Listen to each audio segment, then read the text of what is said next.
My name is Sydney. I am 28 years old. I have a fiancé. His name is George. He is 33 years old. George is kind, funny, and handsome. He makes me feel special. We plan to marry soon, but now everything feels uncertain. George looked serious. He said, I cannot live like this anymore, Sydney.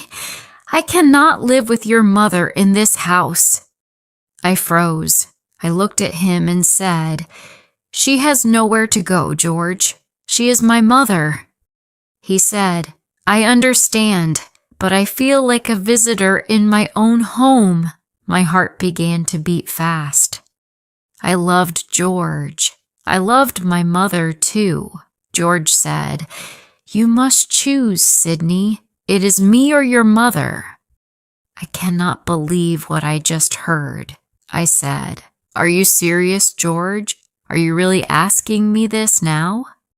He nodded. He said he could not stay here if she stayed, and that he needed a real home. George took his keys and said, Think about it. I need your answer soon. Then he left. The door closed behind him. I sat at the table. My mind felt empty. If I chose George, my mother would be alone.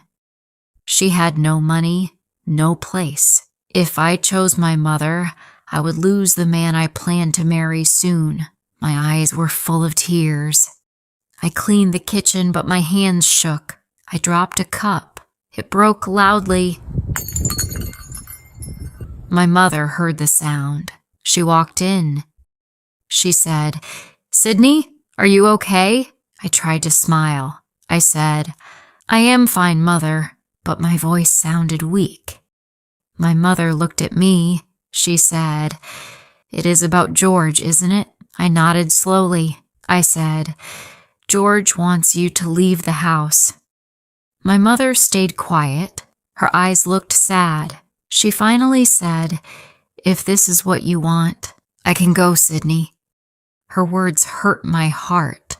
I said, No, I do not want you to leave. My mother said, You have a future with George. He is going to be your husband. I shook my head, but my mother said nothing. She just looked tired. Later, I called my friend.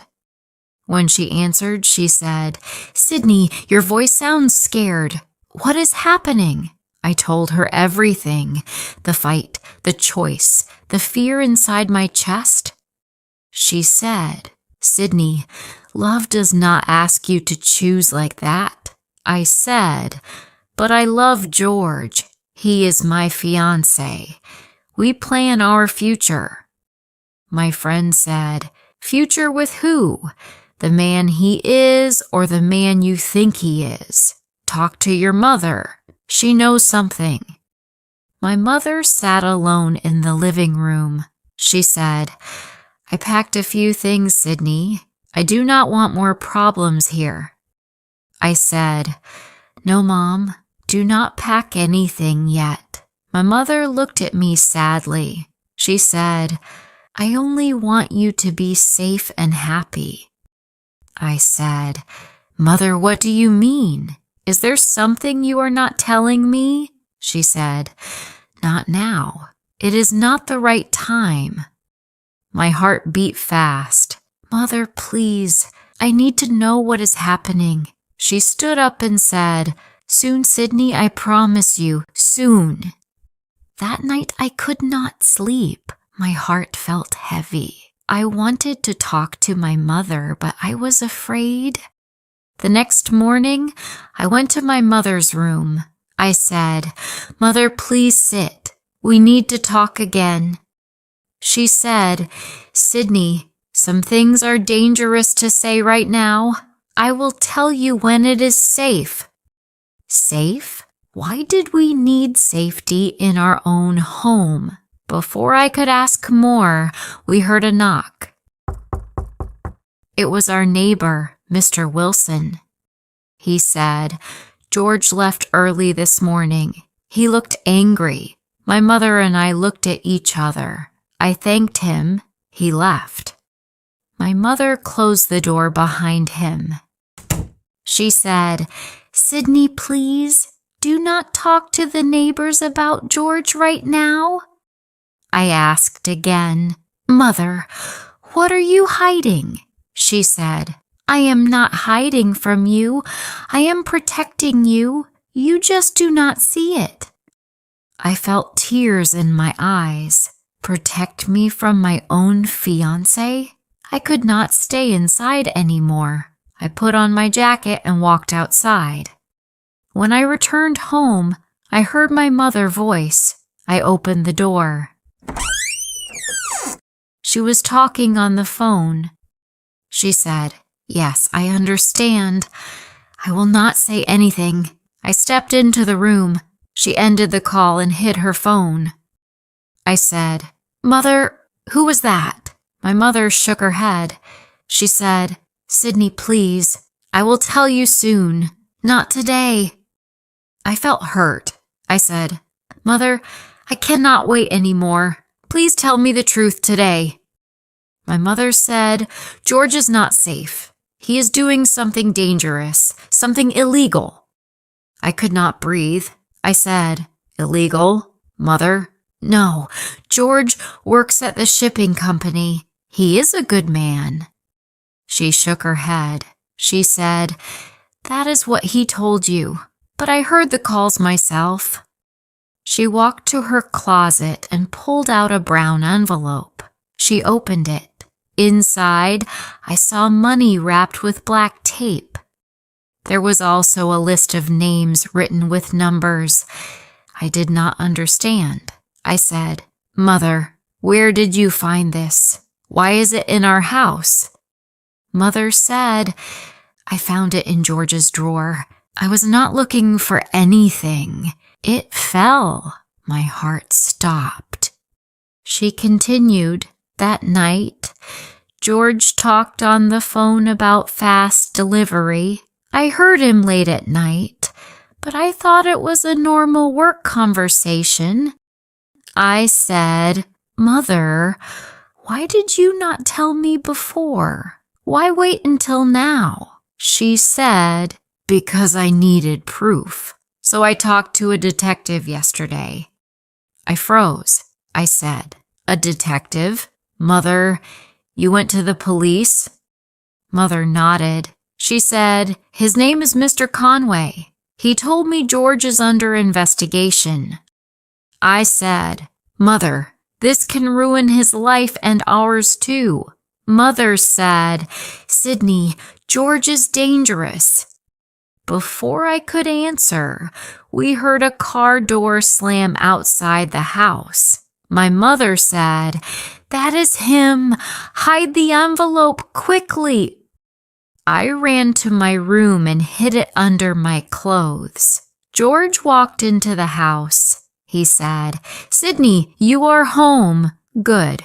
We need to talk right now." George looked at my mother. He said, "Why are you still here? I thought you were leaving today." My mother said, "I am not leaving yet." George smiled and said, "You should. Things will get ugly if you stay longer." I stepped closer to him. I said, "George, stop.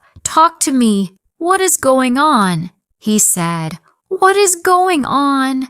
Your mother is making problems again." I said, "Then tell me the truth. Why are you trying to throw her out?" George looked at me angrily. He said, "Because she lies. She wants to destroy us." My mother said, "I know about the drugs, George. I heard everything." George froze. He said, "You should have kept your mouth shut." I said, "George, what did you do? Please talk to me. I need the truth." George shouted, "Where is the envelope? Where did you put it, Sydney? Give it to me now." I could not breathe. My mother said, "She does not have it. Leave her alone." George raised his hand like he might push her. I shouted, "George, do not touch her!" Suddenly, loud knocks hit the door. "Police, open the door!" George froze. His eyes opened wide with fear. Detective Conway entered. He said, "George, you are under arrest now." George turned to me. He said, "You betrayed me, Sydney. You ruined everything." I cried, "No, George. You ruined it when you chose lies over love." The detective pulled George outside. He kept shouting my name until the door closed. My mother said, "It is over, Sydney. You are safe now." But I stood there crying.